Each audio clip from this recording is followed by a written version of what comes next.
Assalamualaikum warahmatullahi wabarakatuh. Waalaikumsalam warahmatullahi wabarakatuh. Bismillahirrahmanirrahim. Alhamdulillahi rabbil alamin. Wassalatu wassalamu ala ashrafil mursalin wa ala alihi wa ashabihil mujahidin at-tahirin, amma ba'du. Saudara-saudara kaum muslimin rahimakumullah. Sebagai kelanjutan dari pembicaraan kita tentang serial para nabi, maka pada pertemuan kali ini kita akan membicarakan riwayat tentang Nabi Sulaiman alaihi salam dan Ratu Balqis. Nabi Sulaiman adalah putra dari Nabi Daud alaihi salam, yang Nabi Daud ini merupakan keturunan yang ke-12 dari Nabi Yakub. Pada diri Nabi Sulaiman bertemu kebesaran dunia dan kebesaran akhirat. Ya, beliau seorang raja, ya, beliau seorang rasul. Ya, beliau seorang pemimpin agama. Ya, juga beliau adalah seorang pemimpin negara. Alangkah idealnya memang jikalau ulama menjadi umara, atau jikalau umara adalah seorang ulama. Dengan posisinya sebagai ulama, maka nilai kepemimpinannya terpelihara dari segala macam bentuk penyelewengan. Dan dengan kedudukannya sebagai umara, dia akan lebih efektif memberikan komando kepada rakyatnya untuk hidup melaksanakan perintah-perintah Allah. Tetapi oleh karena orang yang sekaligus jadi ulama dan umara termasuk jenis makhluk langka, maka agama hanya akan memberikan pesan agar yang bernama ulama dan umara saling bekerja sama untuk kemaslahatan dan kemanfaatan rakyat. Ulama adalah ulama, umara adalah umara.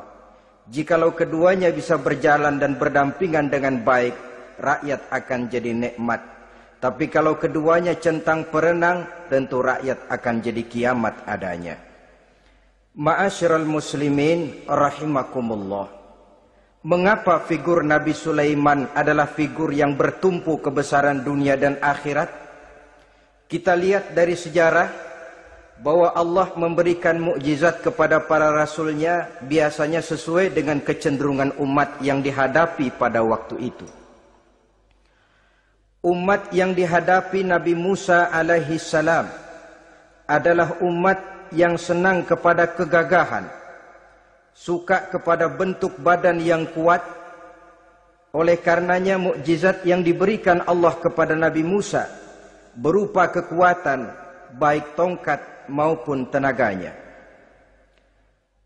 Sebaliknya, umat di zaman Nabi Isa alaihi salam cenderung berbangga dengan kemahirannya di bidang ilmu kedokteran dan ketabiban. Maka mukjizat yang diberikan Allah kepada Nabi Isa adalah mukjizat yang bisa mengatasi semua itu, sehingga Nabi Isa dengan izin Allah bisa menyembuhkan orang yang kena penyakit kusta, belang, bahkan sampai bisa menghidupkan orang mati dengan izin Allah.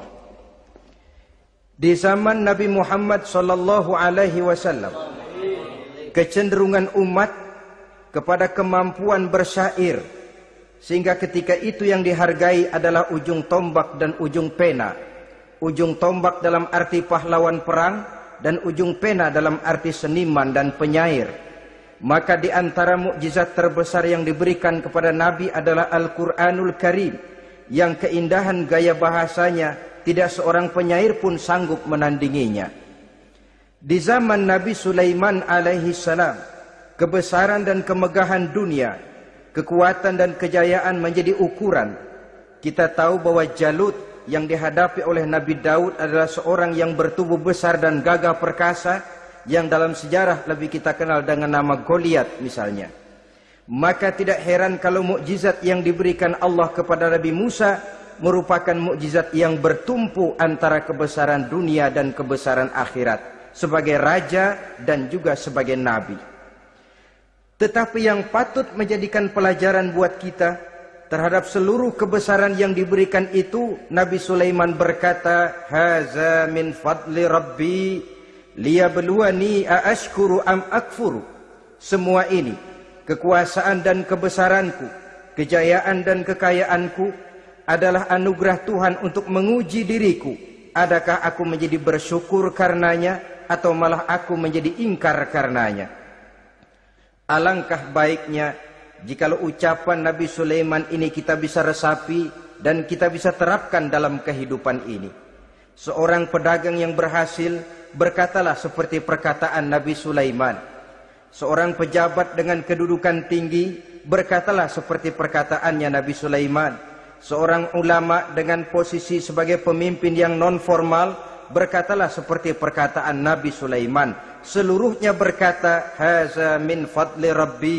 Seluruhnya ini adalah karunia Allah untuk menguji diriku, adakah aku bersyukur atau aku menjadi ingkar karenanya. Inilah sekelumit tentang kebesaran Nabi Sulaiman alaihi salam. Pada usia 13 tahun, beliau sudah mewarisi kerajaan ayahnya Nabi Daud dengan meninggalnya Nabi Daud alaihi salam. Dan sejak itu keistimewaan Nabi Sulaiman alaihi salam sudah nampak dalam kehidupan. Beberapa keistimewaan bisa kita catat dari pribadi Nabi Sulaiman ini. Pertama, beliau cerdik, cerdas dan bijaksana, dan tentu saja harus begitu. Kalau Rasul goblok, mana ada umat yang mau ikut. Tetapi kecerdikan dan kecerdasan serta sifat bijaksana ini nampak dari beberapa kisah yang pernah dihadapinya. Pertama, di saat beliau berumur 11 tahun, ketika itu yang menjadi raja adalah ayahnya Nabi Daud, datang mengadu seorang petani bahwa sawah ladangnya, tanaman-tanaman yang ditanamnya habis dimakan oleh binatang ternak dari tetangga di sebelahnya. Maka ia mengajukan usul agar binatang ternak yang memakan tanam-tanamannya itu diberikan saja kepadanya. Nabi Daud meluluskan permintaan petani ini, tapi Nabi Sulaiman berkata, "Ayah, maafkan saya. Kalau boleh saya mengajukan usul, jangan seluruh binatang ternak gembala itu diberikan kepada petani. Akan lebih baik kalau binatang ternak yang memakan tanam-tanamannya itu diberikan kepada si petani selama 1 tahun. Apabila ia berkembang biak, beranak, hasil susunya seluruhnya selama 1 tahun itu boleh dimanfaatkan oleh petani tadi. Dengan demikian saya rasakan ini merupakan satu yang lebih adil ketimbang yang tadi itu." Keputusan Nabi Sulaiman ini diterima baik oleh ayahnya, oleh si petani dan oleh si gembala tadi. Pada usia 11 tahun, ia sudah menunjukkan kecerdikan, kecerdasan, dan sifat yang bijaksana. Contoh yang kedua, ada 2 orang ibu yang pada saat akan bekerja di ladang, masing-masing meletakkan bayinya di satu tempat, lalu keduanya pun asyik pergi bekerja. Sedang kedua ibu itu bekerja dengan asyiknya, datanglah seekor serigala menerkam salah seorang anak bayi tadi, dan kemudian dibawanya. Tinggallah anak bayi seorang. Ketika kedua ibu tadi kembali ke tempat dia meletakkan anaknya, maka keduanya lalu berebut anak yang satu itu. Jadi kasus berebut bayi rupanya memang sudah ada dari dulunya. Yang satu berkata itu anaknya, yang lain mengakui itu pun juga anaknya. Akhirnya keduanya mengadu kepada Nabi Sulaiman. Masing-masing ngotot, tidak ada yang mau mengalah. Akhirnya kata Nabi Sulaiman, "Kalau kamu berdua tidak ada yang mau mengalah, sudahlah begini saja. Berikan bayi itu kepada saya, akan saya belah 2 supaya adil. Masing-masing kamu bawa sarang sepotong." Ibu yang seorang berbinar matanya, kelihatannya gembira dengan keputusan itu. "Saya setuju Nabi Sulaiman, ini keputusan yang sangat adil. Betul, belah 2 saja bayi itu." Tapi ibu yang seorang malah berurai air matanya, membasahi pipinya. Ya Sulaiman, daripada Tuhan belah dua anak itu, biarlah berikan saja kepada ibu yang mengaku tadi itu. Tidak sampai hati saya melihat anak yang begini ini harus menjadi korban. Biarlah dia diasuh oleh ibu yang mengakuinya tadi, asal dia tetap hidup. Nabi Sulaiman tersenyum, lalu berkata kepada ibu yang berurai air mata tadi, ambillah anak ini bu, karena ia memang benar anak ibu. Sebab sekejam-kejamnya hati seorang ibu tidak akan sampai melihat anaknya dibelah dua. Adapun engkau ibu yang gembira, engkau sesungguhnya ibu yang kurang ajar. Cuma sekedar ngaku-ngaku, buktinya anak mau dibelah dua kamu setuju. Ibu macam apa kamu anak dibelah dua setuju? Akhirnya ibu yang satu itu menerima hukuman yang setimpal karena mengakui sesuatu yang bukan haknya. Di sini kita lihat kebijaksanaan yang dimiliki oleh Nabi Sulaiman alaihi salam. Bukti yang ketiga, pada waktu beliau mengadakan jihad fi sabilillah, beliau mengadakan mobilisasi dana. Tidak cuma manusia, binatang seluruhnya ikut memberikan sumbangan. Ketika datang gajah, gajah nyumbang kerbau. Datang kerbau, kerbau nyumbang kambing. Datang kambing, kambing nyumbang ayam. Datang ayam nyumbang burung. Datang burung nyumbang balang. Datang balang nyumbang semut. Gajah yang nyumbang kerbau ngelihat balang nyumbang semut ketawa. Hei semut, balang, Nabi Sulaiman kamu berikan semut untuk apa kayak gitu kecilnya? Liatin dong saya nyumbang kebo, kata gajah. Nabi Sulaiman tersenyum seraya bersabda, al-hadiyatu biqadril muhdi. Pemberian itu memang sesuai dengan kemampuan orang yang memberi. Kalau gajah nyumbang kerbau itu wajar saja. Gajah besar sumbangannya pun besar. Sebaliknya kalau balang nyumbang semut itu juga memang pantas. Balang kecil sumbangannya pun kecil. Yang tidak wajar kalau ada balang mau nyumbang kerbau, ada gajah nyumbang semut. Di sini kelihatan watak yang bijaksana dari Nabi Sulaiman alaihi salam. Ini merupakan ciri keistimewaannya. Setiap rasul dibekali dengan sifat ini yang namanya sifat fatonah. Cerdik, cerdas, dan bijaksana. Yang ini memang merupakan mukjizat. Kecerdasan seorang rasul tidak merupakan hasil sekolahan, tapi merupakan bimbingan wahyu semata-mata, dan ini yang tidak bisa ditandingi oleh manusia. Jadi jangan lalu ngambil dalih Rasul aja nggak sekolah pinter, lalu ikut nggak sekolah, ya goblok terus. Itu khususiat kok. Sifat yang namanya fatona itu merupakan bimbingan daripada wahyu. Adapun manusia, jikalau dia mau cerdik, jikalau dia mau cerdas, jikalau dia mau bijaksana, dia harus belajar. Ya lewat bangku sekolah, ya lewat teman bergaul, ya lewat bertanya kepada orang-orang pandai, atau autodidak. Dengan hidup banyak membaca dari kehidupan ini. Dengan demikian nilai kecerdikan, kecerdasan dan kebijaksanaannya akan bisa meningkat adanya. Ini keistimewaan pertama. Keistimewaan yang kedua, Nabi Sulaiman diberikan kekuasaan oleh Allah sehingga bisa menguasai angin, jin, bahkan juga mengerti segala macam bahasa binatang. Menguasai angin, beliau bisa menundukkan angin ribut dan memerintahkannya angin itu. Dalam surah Al-Anbiya ayat 81 kita temukan, wali Sulaiman ar-riha asifatan tajri bi amrihi ilal ardil lati barakna fiha. Dan bagi Sulaiman, ia mampu menundukkan angin ribut yang bertiup menurut perintahnya ke permukaan bumi yang kami berkahi di dalamnya. Menguasai angin, barangkali istilah sekarangnya, memahami betul meteorologi. Itu sebabnya mukjizat hanya diberikan kepada Rasul. Orang yang jiwanya sudah stabil. Coba kalau potongan kita diberikan keistimewaan bisa ngatur angin, Saban Sari main angin. Gak boleh ada orang kita keselin. Kesel sama orang, undang angin, hantam saja. Maka mukjizat semacam ini hanya diberikan kepada orang yang jiwanya sudah stabil. Ada satu cerita, namanya juga cerita, tapi kebenarannya mendekati. Seorang wali di tanah Jawa, sholat Jumat di Masjidil Haram di Mekah itu.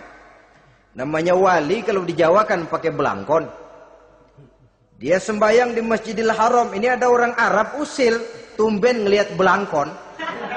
Ini apa di tengah masjid?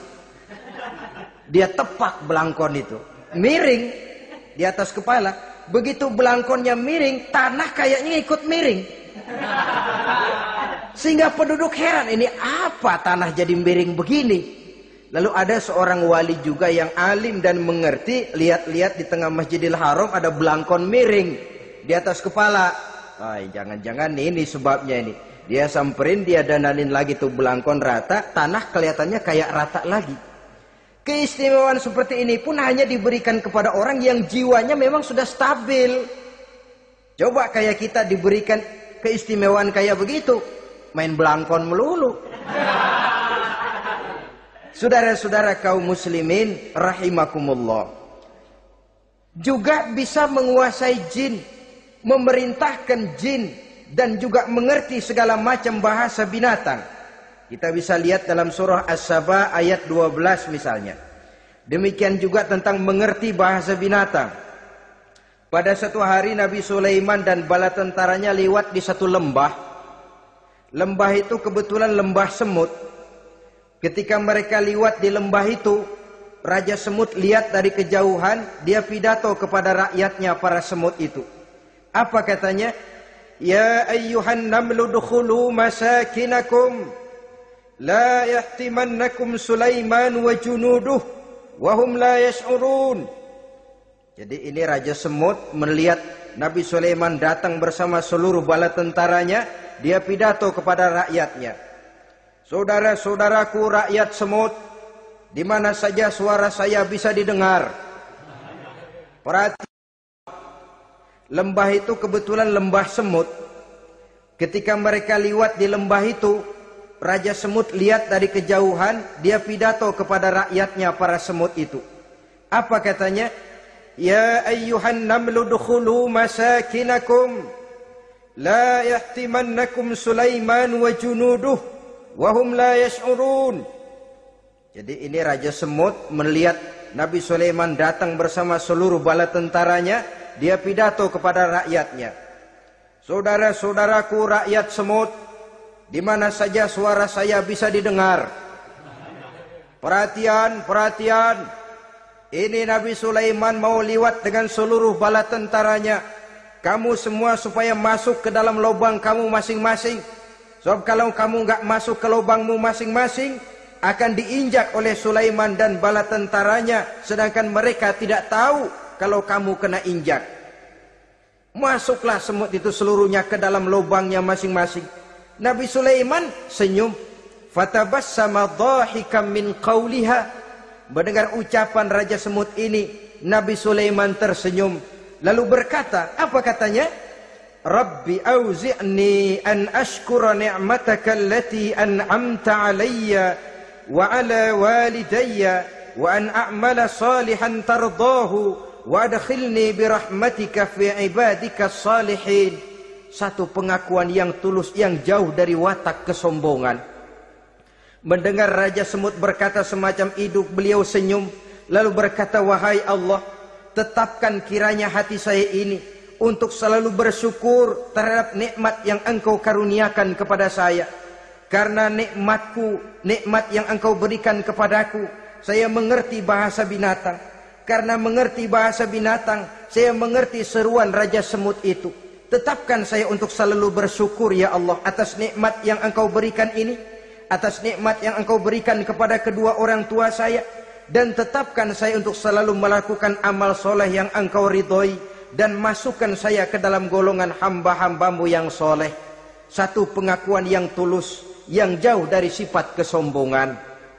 Mungkin kalau sombong yang lahir, begitu dengar Nabi Sulaiman bawa semut ngomong begitu, beliau akan berkata, iya masuk gede buruan. Tapi kan tidak.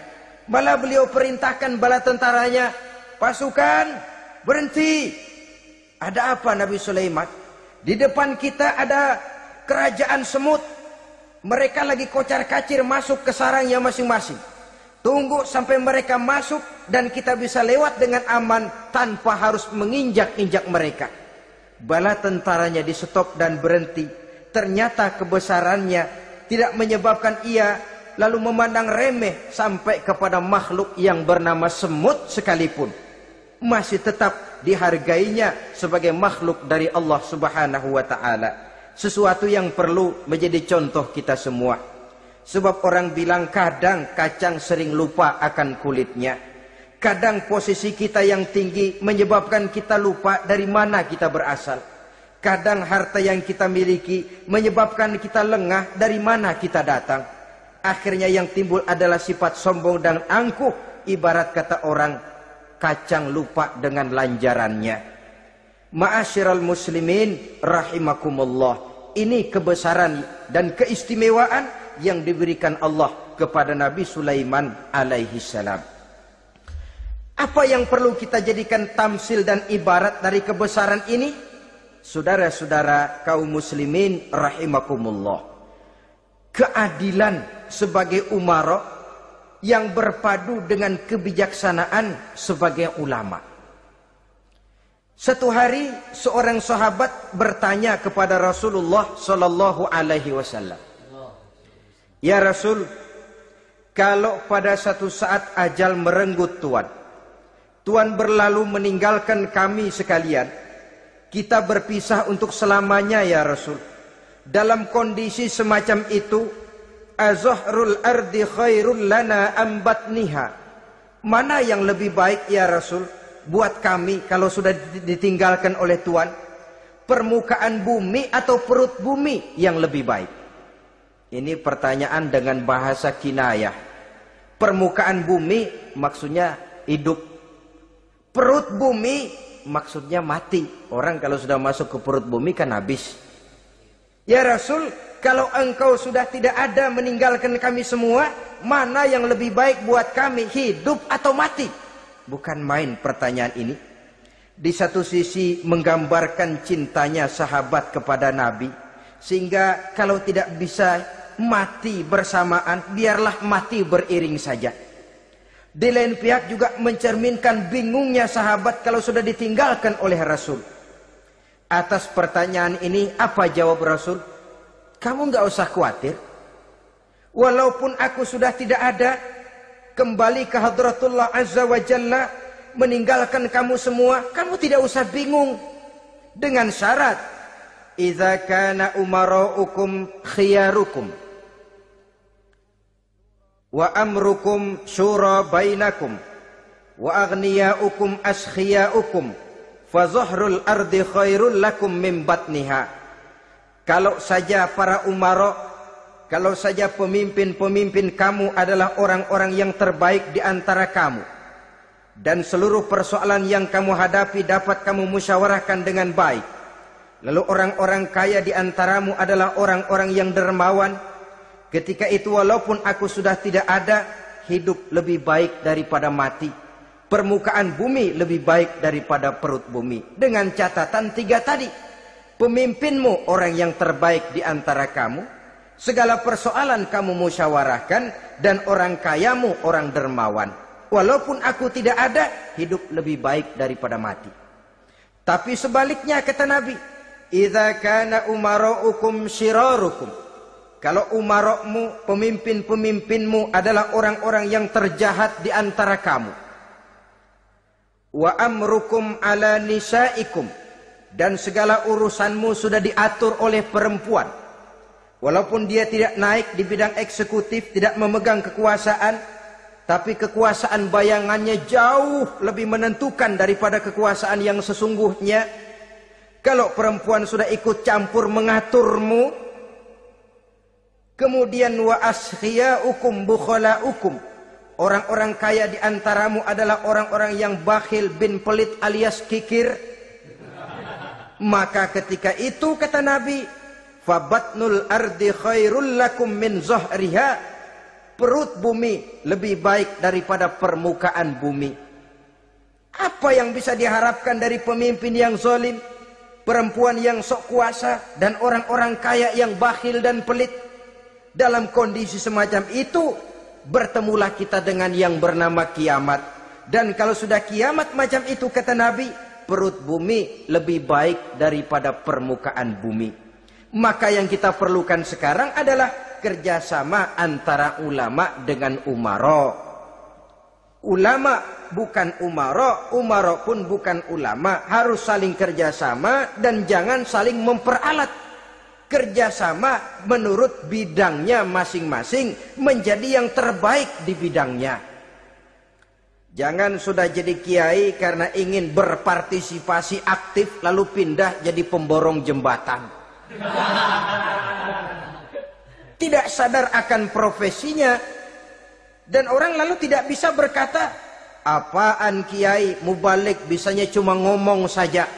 Sekarang kan zaman pembangunan perlu karya nyata. Mana ada ustadz kiai mubalik bikin irigasi, cuma pidato saja. Apa kemiskinan bisa diatasi dengan pidato? Ini juga orang tidak ngerti urusan. Wong Nabi saja ngajarin kok, iza wusidal amru ila ghairi ahlihi fantaziris sa'ah. Yang kemudian diterjemahkan dalam manajemen modern, the right man on the right job. Bahwa persoalan harus diserahkan kepada orang yang memang ahlinya. Lah kalau kiai ngurus irigasi, apa nanti lurah mau ngajar fikih? Camatnya ngajar tafsir. Kacau jadinya. Makin ruwet jalur birokrasi, makin banyak orang meninggalkan profesi dan malah melaksanakan sesuatu yang bukan profesinya.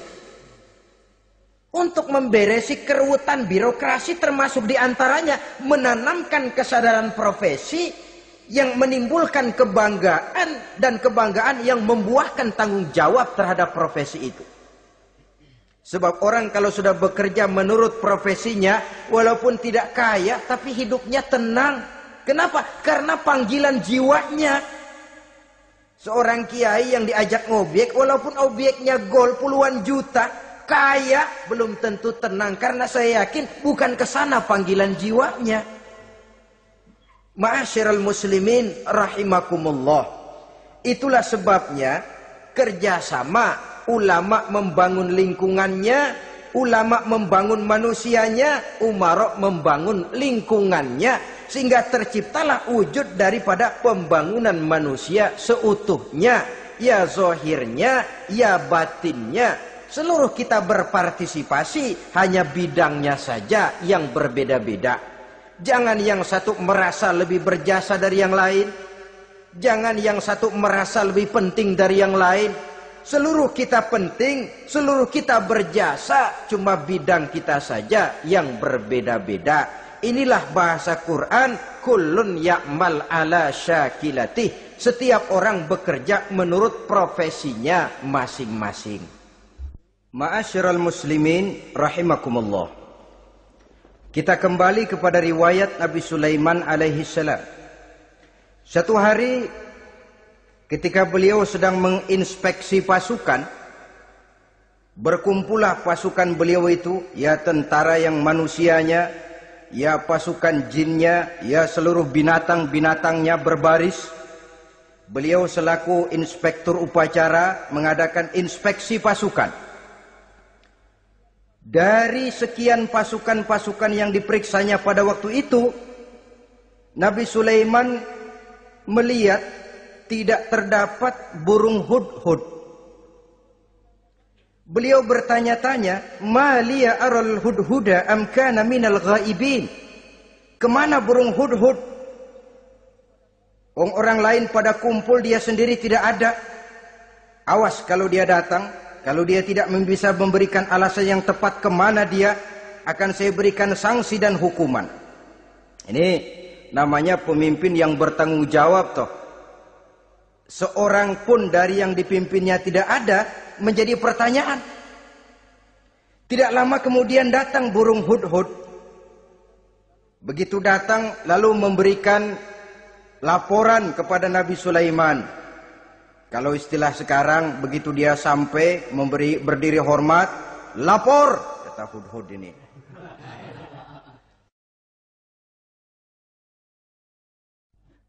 Bagaimana Hudhud?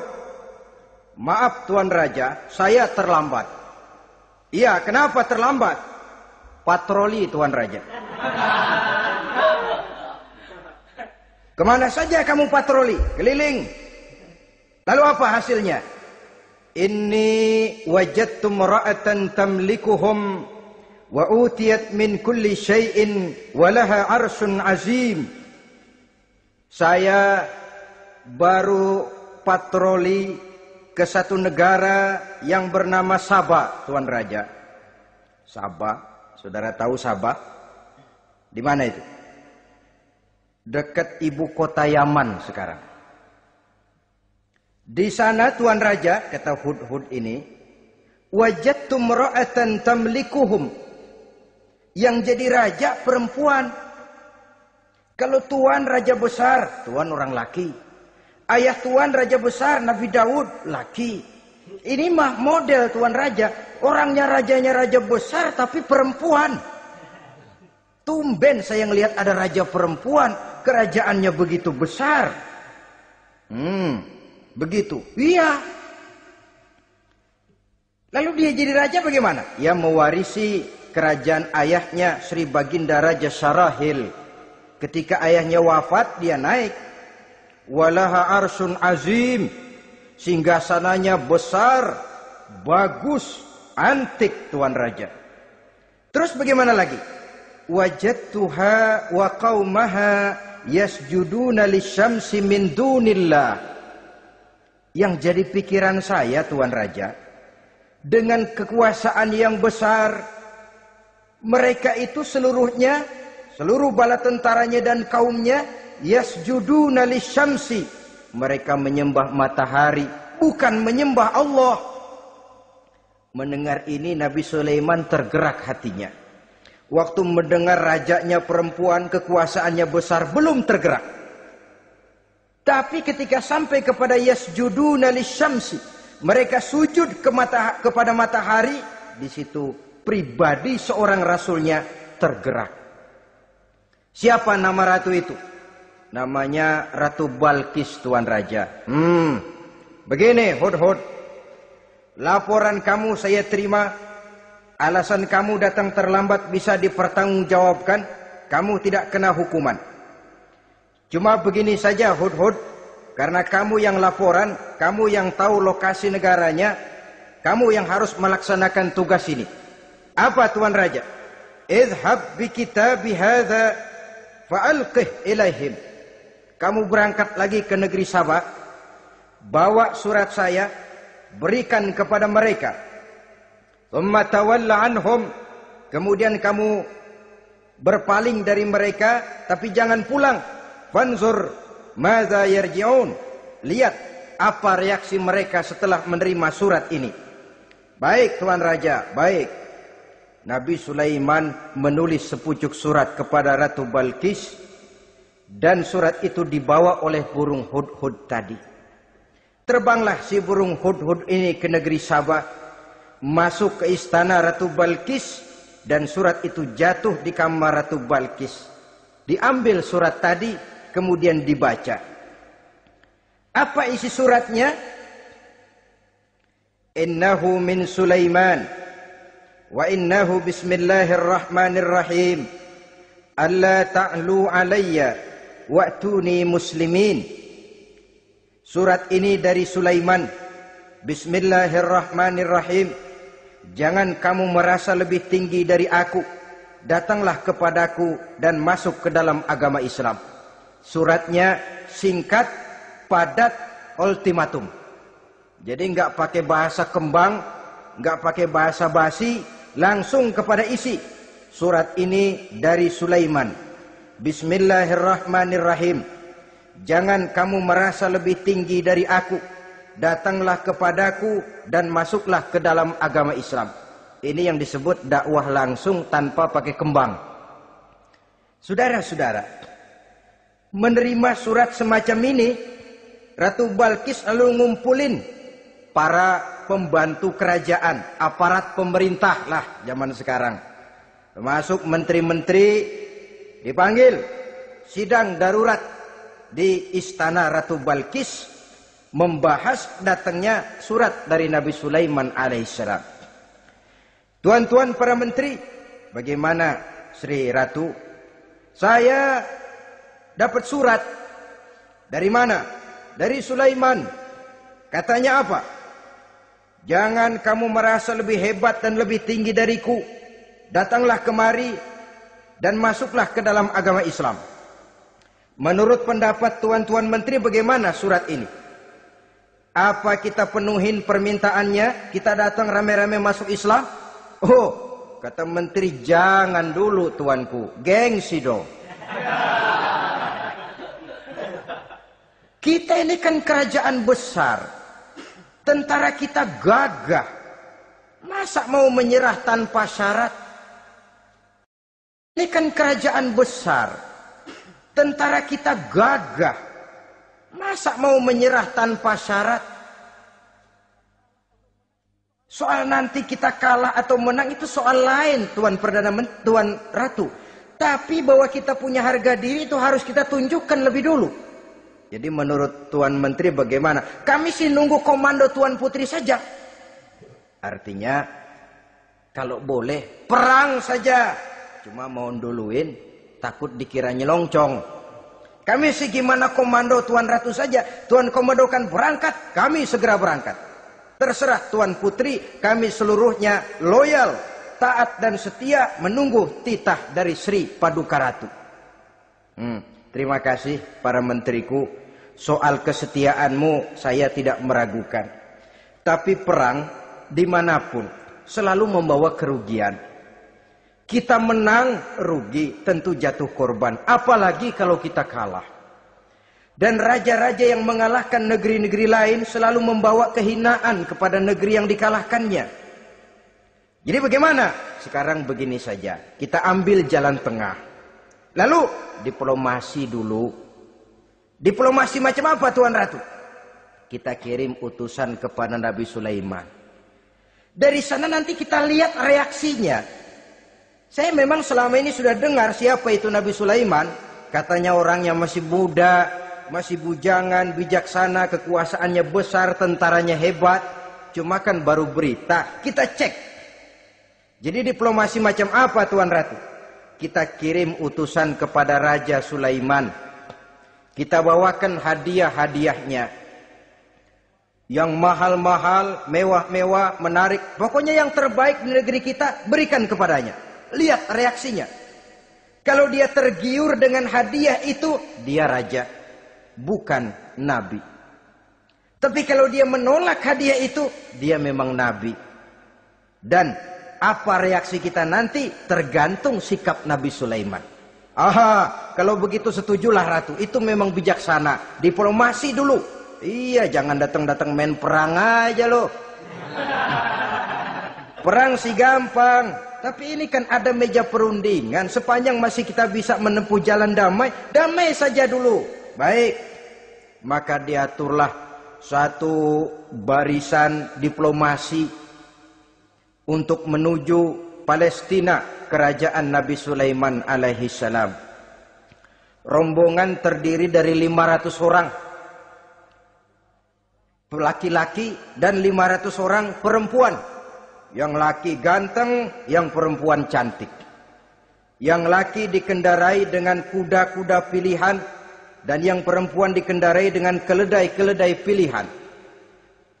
Kuda dan keledai pun dihiasi begitu rupa, pelanaknya yang terbagus dilapis dengan sutra, sedangkan bawaan-bawaannya tidak lain daripada intan, berlian, mutiara, jamrud, yakut, kesturi, yang dilapis dengan sutra tenun yang asli. Pendeknya hadiah yang serba wah. Dan rombongan ini dipimpin oleh seorang diplomat ulung dari negeri Sabah bernama Munzir bin Amru. Ini ahli diplomasi dari negeri Sabah. Dipesanlah oleh Ratu Balkis, kalau datang nanti kamu ke negeri Sulaiman, sikapmu harus begini, begini, dan segala macam. Ditatar dulu. Sebab ini mau diplomasi tingkat tinggi. Baik Sri Ratu. Nah, sudah mendengar perundingan ini, burung hudhud pulang. ke negeri Nabi Sulaiman, apel lagi, lapor Tuan Raja, bagaimana Hudhud? Sikapnya mereka akan mengutus utusan dengan membawa berbagai macam hadiah untuk datang ke negeri kita. Baik. Nabi Sulaiman kumpulkan tentaranya, terutama para jin. Hei tentaraku, khususnya kalian para jin, akan datang rombongan tamu besar ke negeri kita. Maka mulai saat ini saya komandokan, kamu bangun satu istana yang megah, yang belum pernah ada, dalam waktu yang relatif singkat. Dan lantai daripada istana itu harus dilapisi dengan kaca-kaca tebal yang bening, bawahnya diisi dengan air, diisi dengan ikan-ikan hias yang indah-indah. Baik Tuan Raja. Maka tentara Nabi Sulaiman, sejak manusia sampai binatang sampai jin, semuanya kerja bakti membangun istana yang megah. Sehingga sebelum rombongan kerajaan Sabah ini sampai, istana sudah selesai. Mereka masuk ke dalam istana Nabi Sulaiman. Begitu melihat lantainya gemerlapan air, masing-masing pada ngangkat kain. Takut kainnya basah. Waduh, ini istana kebanjiran begini. Kata Nabi Sulaiman, nggak usah diangkat kainnya, nggak usah. Ini dilapis kaca, cuma bawahnya memang kolam. Kolamnya berisi ikan. Oh, bengong. Bengong aja pada melongo mulutnya. Saudara-saudara, jadi persis orang yang tinggal di puncak gunung datang ke tengah-tengah kota. Kan noraknya minta ampun.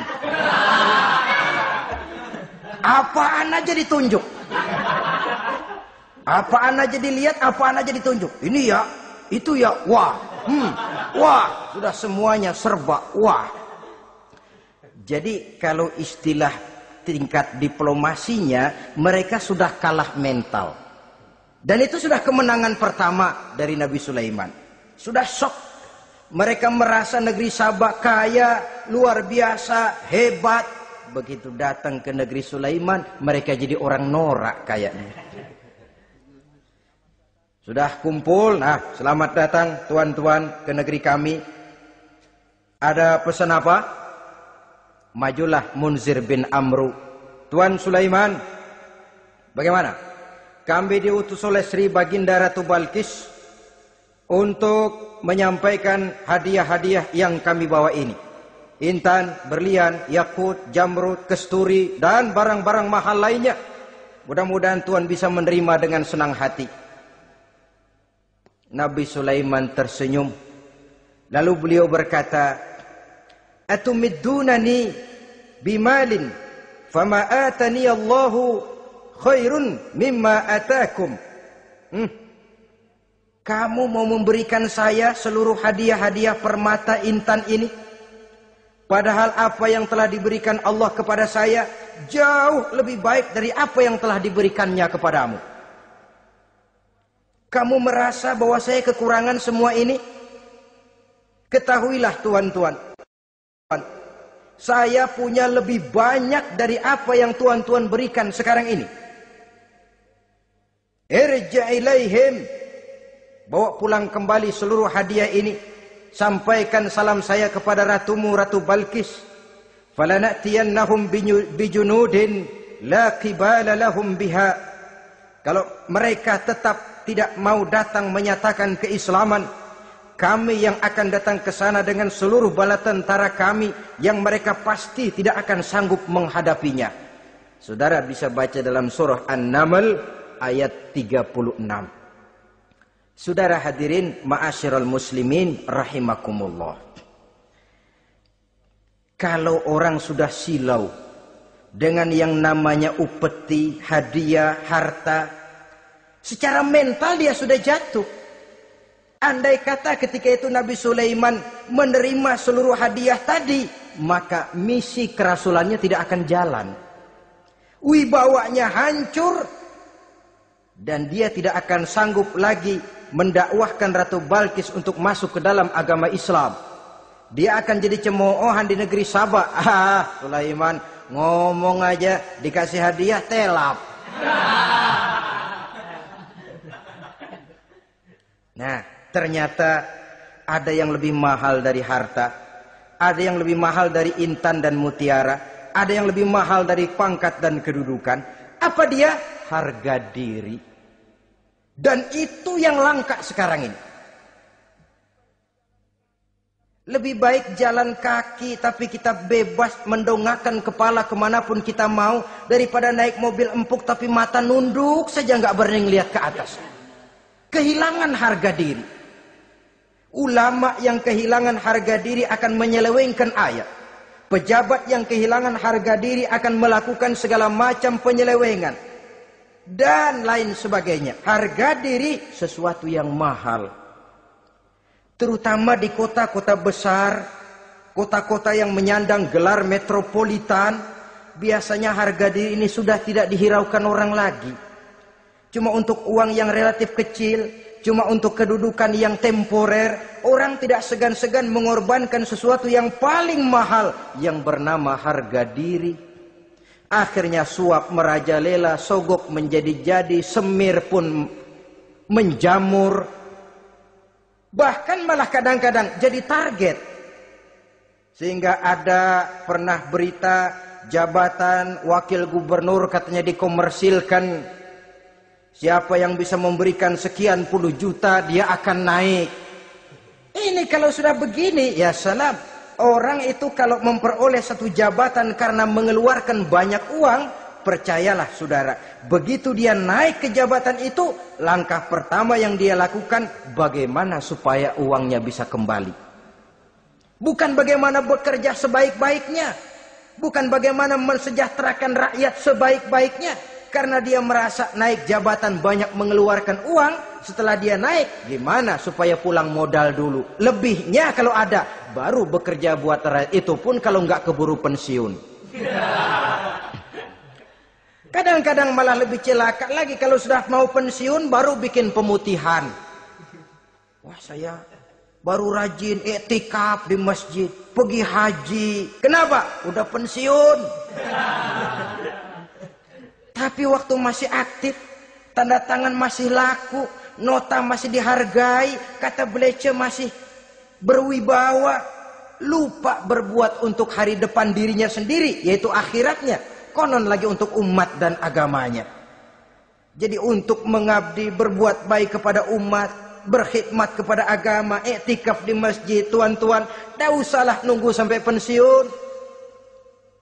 Manfaatkan posisi yang tuan-tuan punya sekarang ini untuk beribadah dengan sebaik-baiknya. Itu pun masih bersyukur, masih bisa mengadakan pemutihan daripada tidak sama sekali. Cuma alangkah akan lebih efektifnya lagi kalau itu diawali pada saat kita masih mempunyai posisi kunci. Ini reaksi Sulaiman, saudara-saudara. Diberikan hadiah yang mahal, atumidunani bimalin. Kamu mau nyogok saya dengan hadiah ini? Yang diberikan Allah lebih hebat dari yang kau bawa sekarang ini. Apa yang saya cari?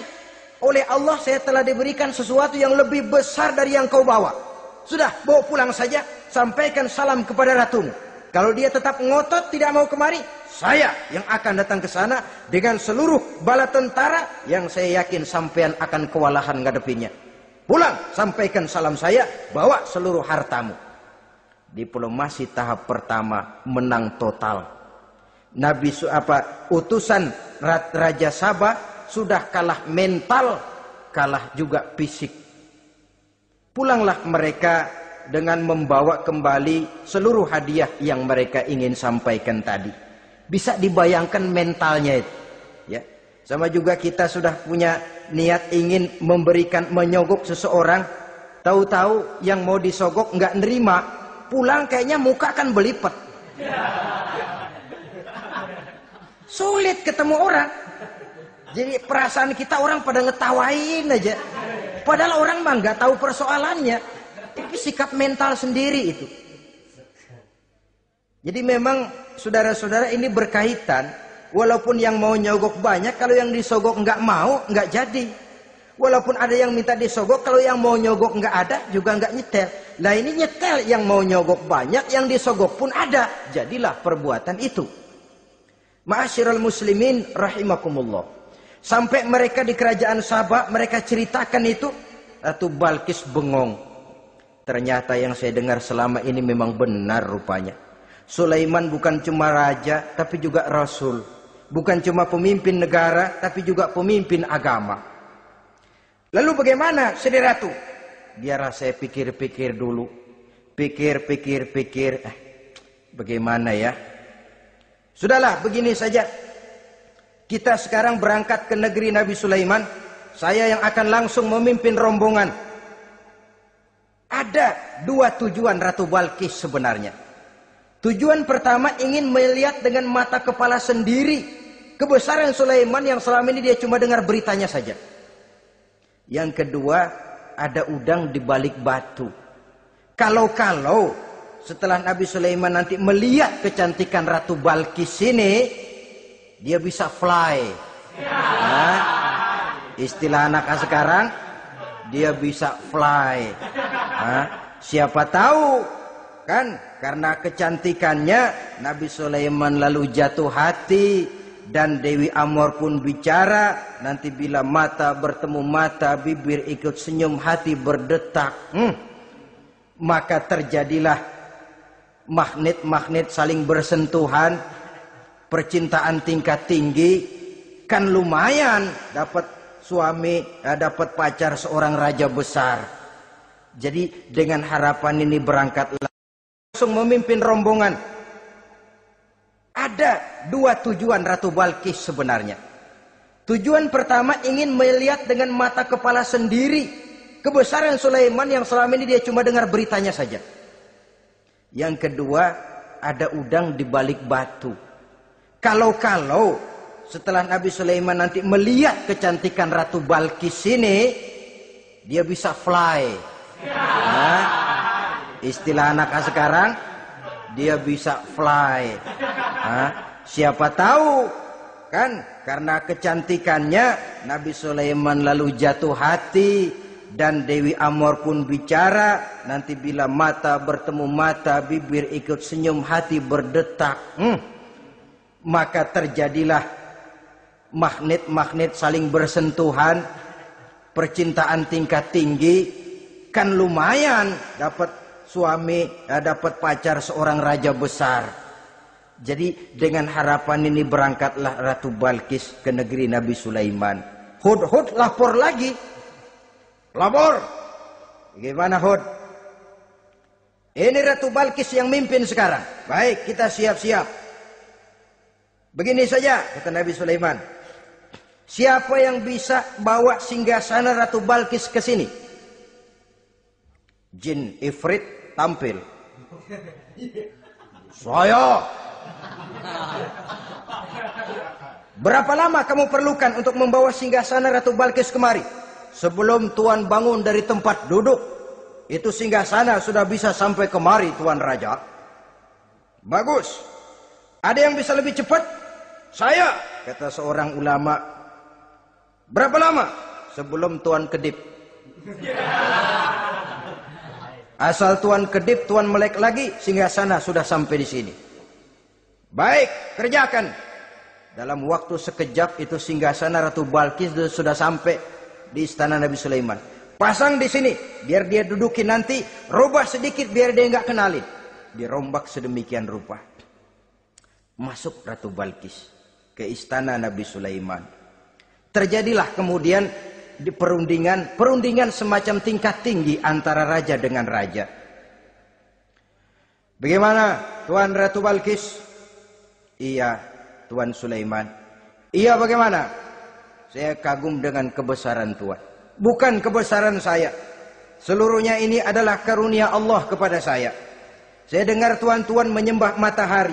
Padahal matahari tidak pernah memberikan apa yang Tuan kehendaki. Matahari tidak pernah menciptakan Tuan. Adalah lebih baik Tuan menyembah yang menciptakan matahari daripada menyembah matahari itu sendiri. Nabi Sulaiman. Bagaimana kalau kita mengadakan ya sambil berunding, sambil lobbying istilah sekarang. Baik, lobbying pun jadi. Berjalanlah meninjau seluruh pelosok istana Nabi Sulaiman alaihi salam. Seperti halnya bala tentaranya, Ratu Balkis juga sampai di lantai kaca, angkat kain. Kata Nabi Sulaiman, jangan diangkat tuh kain. Ini bukan air, istana kaca. Bukan main kebesaran kamu. Melihat begitu kebesaran Nabi Sulaiman, Ratu Balkis yang niatnya sementara mau melontarkan diplomasi asmara, lupa. Lalu apa katanya? Rabbi inni zolamtu nafsi. Ya Allah, selama ini saya benar-benar telah zolim kepada diri saya. Begitu banyak nikmat yang engkau berikan kepada saya. Saya jadi ratu dengan kekuasaan yang besar, mewarisi kebesaran ayah. Dengan kerajaan dan bala tentara yang gagah perkasa. Bukan saya bersyukur kepadamu, malah saya menyembah matahari. Inni zolamtu nafsi. Sungguh saya telah zolim kepada diri saya. Maka mulai sejak saat ini, aslamtu ma'a Sulaiman lillahi rabbil alamin. Mulai sejak saat ini ya Allah, saya nyatakan diri, saya masuk Islam, bertuhankan Allah Rabbul Alamin. Saya tunduk kepada Nabi Sulaiman alaihi salam. Masuk Islam sebelum diplomasi asmaranya melayang, saudara-saudara. Sudah masuk Islam? Sudah. Nah, Ratu Balkis sekarang bagaimana? Ya Nabi Sulaiman, kalau saya masuk Islam, apakah kerajaan saya akan tunduk dan diatur oleh kerajaan Tuhan? Tidak. Kamu persilakan pulang ke kerajaanmu. Atur negerimu menurut cara yang kamu mau, asal sesuai dengan perintah Allah. Saya bukan penjajah. Saya cuma mengajak kamu ke dalam Islam. Saya tidak ingin meluaskan wilayah saya. Asal kamu sudah masuk Islam, tugas sudah saya jalankan. Perkara kerajaanmu, kau pulang, kau atur dan kau tetap jadi raja. Jangan merasa kalau sudah masuk Islam lalu kerajaanmu saya caplok. Islam bukan penjajah, Ratu Balkis. Baiklah Nabi Sulaiman, saya tahu. Tapi untuk melanggengkan kerjasama antara kerajaan Sabak dengan kerajaan Tuhan, caranya bagaimana? Mulai ngojok-ngojok. Dia nggak bilang lu demen aja deh sama gue. Enggak. Cuma untuk jangka panjang. Jangka panjangnya Sulaiman, supaya kita tetap bisa kerjasama, caranya bagaimana? Ya supaya kerajaan berumur panjang, kau harus punya keturunan. Kata Nabi Sulaiman. Itu kan berarti saya harus nikah. Memang. Tapi saya ratu. Suami saya kan paling kurang juga harus maharaja, sahansah. Ya sebenarnya sih cuma dia nggak bilang aja. Di kerajaan gue nggak ada yang setimpal. Gue maunya sama elo. Itu kalau bahasa kita. Cuma ini kan bahasa perempuan. Perempuan kan paling pinter nahan perasaan. Nggak kayak orang laki. Orang laki kalau lagi mabok cinta teler. Sama siapa aja dia cerita. Gue kan lagi demen sama si Ano. Lain sama perempuan, dia paling bisa jaga perasaan. Saya kalau begitu, saya harus kawin dengan maharaja. Ya kamu tinggal pilih saja, kata Nabi Sulaiman. Nabi Sulaiman, ini Perdana Menteri udah pada mesem-mesem, udah paham ke arah mana maksudnya. Bagaimana kalau kita kukuhkan saja dua kerajaan ini, Nabi Sulaiman? Saya pun setuju kalau itu kamu mau punya mau. Wah ini Perdana Menteri takbir semua. Allahu Akbar, Alhamdulillah, Alhamdulillah. Sampai akhirnya Nabi Sulaiman pun menikah dengan Ratu Balkis. Bergabunglah dua kerajaan besar itu. Saudara-saudara kaum muslimin rahimakumullah. Kemudian setelah bertahun Nabi Sulaiman wafat. Tidak seorang pun tahu karena beliau wafat sedang pegangan tongkat. Ketika tongkat dimakanin rayap, rapuh, baru beliau jatuh. Orang tahu kalau Nabi Sulaiman sudah wafat. Menurut riwayat, beliau wafat itu sedang sholat. Karena sholat Nabi Sulaiman cuma diri saja. Tidak pakai ruku dan sujud. Menurut riwayat lain, beliau sedang memandori jin dan tentaranya yang sedang kerja. Begitulah wafat beliau, kita bisa baca dalam surah Saba ayat ke-14. Setelah beliau wafat, Palestina diserbu oleh Raja Bukhtanasor atau Raja Nebukadnezar. Seluruh kebesaran Sulaiman di bumi hanguskan, istananya dihancurkan, intan permata dan kekayaan beliau dirampok. dan tinggallah kebesaran Sulaiman cuma legenda saja yang kita kenal dengan istilah Haikal Sulaiman. Legenda, riwayat-riwayat yang sampai sekarang ini masih bisa kita telusuri kebenarannya. Saudara-saudara, inilah pertemuan yang singkat ini, walaupun serba singkat, mudah-mudahan ada manfaatnya. Dengan kesimpulan, seluruh anugerah yang ada pada kita hakikatnya karunia Allah. Marilah kita menjadi orang yang pandai bersyukur atas anugerah itu. Terima kasih atas segala perhatian. Mohon maaf atas segala kekurangan. Usikum wa nafsi bitaqwallah. Wassalamualaikum warahmatullahi wabarakatuh.